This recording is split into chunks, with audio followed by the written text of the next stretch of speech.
Hey guys, it's time to compare the new Note 7 Grace TouchWiz UI to the iOS 10 here that I have beta 1 on the iPhone 6s. Compare them overall from lock screen all the way to the settings and talk about features and stuff like that. So starting off from the lock screen, you can notice that on the iPhone you get these new widgets if you swipe to the right here, and also we have the series suggestions and all that. You can edit them, and this is something the Android had in I remember in Jelly Bean. um, I remember in Jelly Bean days we had lock screen widgets. So on the other hand, the new Grace TouchWiz UI has a pretty simple things here, just like we had before the phone dialer and the camera. So these are the most basic things according to Samsung that people need.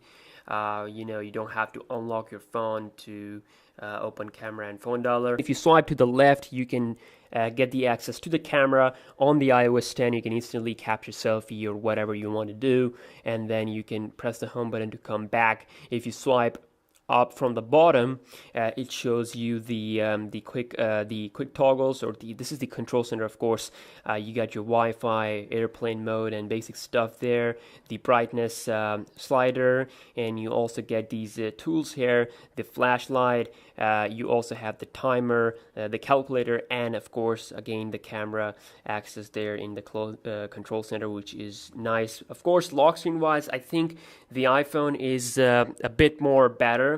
Just because it's offering so much in the lock screen area. And while here, of course, pretty simple stuff.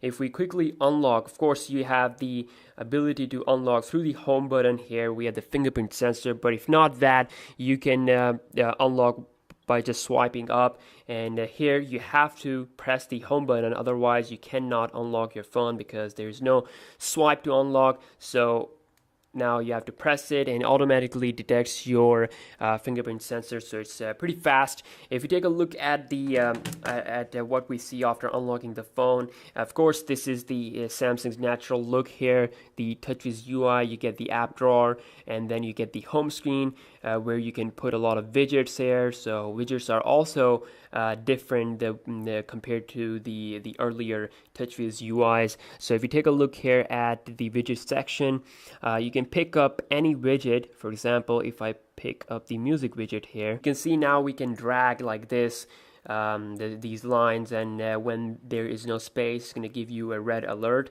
I mean, the Android has been the king of widgets as far as I know. I mean, we had widgets on Android long before iOS. I like the widgets on the iPhone. It's a new thing. It's a great thing. But with the 3D Touch, they definitely have stepped up the game. But 3D Touch is not something that is available on any iPhone or like on every iPhone. So like I said, Apple has also stepped up their widget game with the iOS 10. You can see here, if you swipe here to the right, you have a specific full page of your widgets. You can insert some third-party widgets if you want to. You can also edit and remove some. You can search. It's pretty damn awesome. And of course, like on Android, you guys know that you have like a specific page where you can access the widget, and you can search. And of course, you got the third-party support there. Search bar is there. Same thing like this. So the search bar thing is something that both Apple and of course Samsung, they have considered it really important. The search bar is very common, especially if we take a look here at the widget section. Same thing if you take a look at the notification area. You can see the search bar on the iOS 10 on the top, while here it is at the bottom. Same thing with the settings. So if I go here into the settings application on both phones, you can notice that the search is there. Well, here you got the search on the top. You can quickly type on both phones and you can search. You also got the voice integration on both of these two phones. So a lot of people say that Samsung's actually copying the iOS 10, but I think Samsung is doing what is necessary. Okay, what's good, what's important. So a search bar is important in the widgets area as well as the settings. So I think they're doing great, but it's kind of similar to iOS 10. I gotta agree with that. If you compare the quick setting area, of course, you have to access the quick setting toggles on the iPhone with the control center from the bottom, while here on the top, you got much more setting compared to the iOS 10 here. A lot of toggles there. You can also edit them by just clicking and holding on them, and you can drag them there, down there. If you want less icons there, you can do that by removing some. So I mean, the flexibility is more on the Samsung side. Of course, on the iOS, you get the main toggles there, but you cannot edit them. So if you hold them, they're gonna give you some bunch of different cool tweaks with the 3D touch. Like you can change the intensity, and same thing with the timer, calculator, camera. So I mean, we have some quick stuff here. We have some better stuff here also that only works with the 3D touch. Okay, so again, people having the iPhone 6s will be able to get the benefit out of it. Well, the other people, of course, who are using older iPhone will not going to be able to use that these 3D touch features. Instead, these are just the normal stuff we have. You can notice that we got the nice night shift feature here on the iPhone. If you turn it on, it basically turns the screen yellow. It's a yellow effect, and it's easier to look when you are in dark situation. On the other hand, Samsung has a new blue light filter thing, which is quite similar to what we have on the Apple. You can just quickly turn it on, go into main settings, and you can change the intensity. So it's pretty nice. You can go into main setting to schedule the time. Very similar to Apple's night shift. So a lot of people say that they have copied, but I think they're doing what is necessary again. So each of these settings you can see here, they have a quick little arrow down below on which you can press, and you can quickly see the option. Okay, so power saving mode is much better on TouchWiz UI. On the new TouchWiz UI, it shows you 3 modes. Of course, now it's off and it says 28 hours standby time. If I turn the mid mode on, it says 34 hours 9 minutes, and if I turn on the max mode, it says 78 hours and 57 minutes. So which is great. Same thing with other options like location. You can take a look at the smart view. Each and every option has their own quick little toggle there. And the flashlight section, just like Apple, you got the ability to change the intensity. This is something that I haven't talked about in my full review, but if you turn on the flash, you can change the intensity. So, I mean, that's why a lot of people say that they have tried to copy. This is something, especially this feature here, the intensity feature, something like that. I could say that they have tried to try to copy from Apple. iOS 10 featured that first. So, but you can see it is there with the Android with a little bit different implementation. So, yeah, I mean, yeah, it is true that Samsung tried to copy iOS 10 here with some things, but I mean, not a lot of things, okay? So if we take a look here at the main setting application, you can notice that the settings are very similar. Look at that.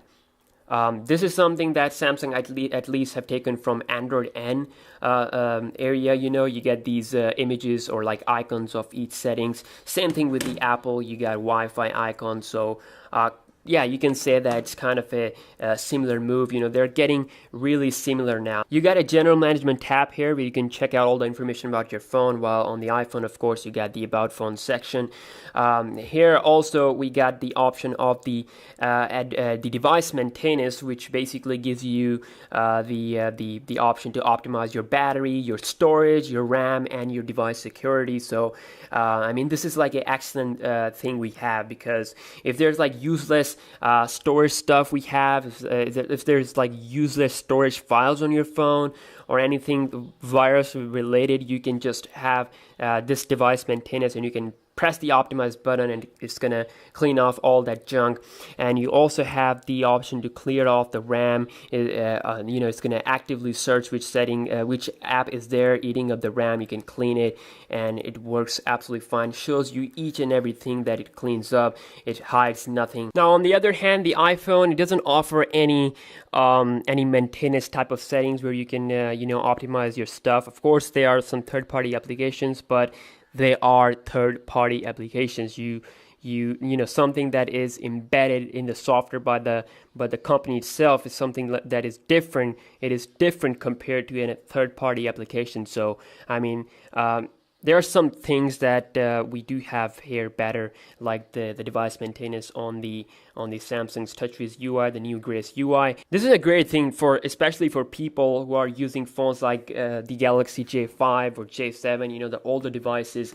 This will help them to optimize their device and make them a little bit more speedy. So yeah, that is that. If you take a look at the multitasking area, you can see that on the iPhone you got this blur effect in the background, while there is no blur thing you can notice on the new Note UI. But you can see they're different. There's no close all button on the iPhone. You have to close them like this with multiple fingers or one by one. Well, here you can just close them all with just press of a one button. The new Grace TouchWiz UI still retains some of the legendary features. For example, the split screen, which is great for a big screen phone like the Galaxy Note 5, so you can open up multiple application on the same display, which is pretty nice. Let's see if I open up the internet browser. So you can see you got the button here where you can resize and adjust them. So it's pretty damn awesome that we have this thing available for the Note phone. Of course, it's something that is available on the Galaxy S7. On the iPhone, you don't get this split screen feature here, which is kind of a shame, but I think that is available on their tablets, iPad Pro lineup. Next up, we have the gallery application versus the photos. Now, they are pretty much the same. So you get these three tabs on the new Grace UI, which is of course the stories, the album, and the pictures. While here you get the same features like album, the main pictures, and then a feature called as memories, which is quite similar to stories, okay? Just different name. Now here you can create stories, like for example, if you search, it automatically gathers up the pictures from a certain date, okay? So like it says flowers, scenery, food. While on the iPhone, the memorize option is a little bit better. You just have to press a button, it scans, and it gives you photos of a certain time, like best of last 3 months. If I click on it, you can see it shows me the pictures of the last 3 months, which is nice. So quite similar, you can say. And now, like I said, I know why a lot of people think that Samsung has copied Apple. I do believe in some areas they have copied them, but not all. And again, it's not about copying, it just depends who does it better. The Huawei, they were the first one to have the Force Touch technology on their Mate S phone, but they were not that good. While the Apple introduced their 3D Touch, it's now compatible with the third-party applications, with the widgets and all that. With iOS 10, it's a strong thing, and definitely a lot of people don't know about this information, and Huawei, they are kind of left behind. But here you can see they are pretty similar, and now it all comes down to Android and iOS. Android has more freedom again. Even though they are similar, but still the freedom with the Android remains there. You have the ability to sideload application, root, install ROMs. That is something that always be with the Android, okay? That's a legendary thing with the Android, like installing root, rooting and installing custom ROM is something that Apple cannot copy. They cannot afford to copy it, okay? They cannot make their system open source for developers, okay? This is a closed environment, and this is something that Apple cannot get from Android. So even though we have some stuff similar, but Android fans love the ability to, they love the ability to root and customize their phone the way they want. And as well as we got the options of installing launchers, and you don't even have to install ROMs. You can install launchers and customize a lot of stuff without even rooting. So Android still have its prestigious level there, but iOS is still a simpler UI. It's more of a optimized stuff. The apps they work kind of better on iOS. you have seen the iPhone 6s. It's a 2015 phone. It's still pretty fast, as fast as the new models, as the new Android phones of 2016. So you can imagine how fast the iPhone 7 will be. Rest of the stuff is pretty similar. Of course, you get the health application and stuff like that. One thing I want to mention here is that Samsung feature is Samsung Theme Store, which is a pretty great thing because it allows you to customize your phone, apply themes and all that. While on the iOS, you can only change the wallpaper. That's it. For complete customization, you have to jailbreak it, okay? And jailbreak is something that is not available, on each version. So that's that. So that's a full comparison right here. The iOS 10 versus the new Note 7 Grace UI. This is something that is coming with the Galaxy Note 7, and you're looking at the early taste of it. I hope you guys have enjoyed it. If there's something you guys want to know, or if you want to express your comments on this, like who copied who, then please let me know in the comment section below. Personally, I love both operating system. I use them every day, so I'm with both sides, okay? So, but anyways, let me know if you want me to compare it to like another phone, like HTC's UI or whatever. Let me know, and I'll see you guys in the next one. Peace out.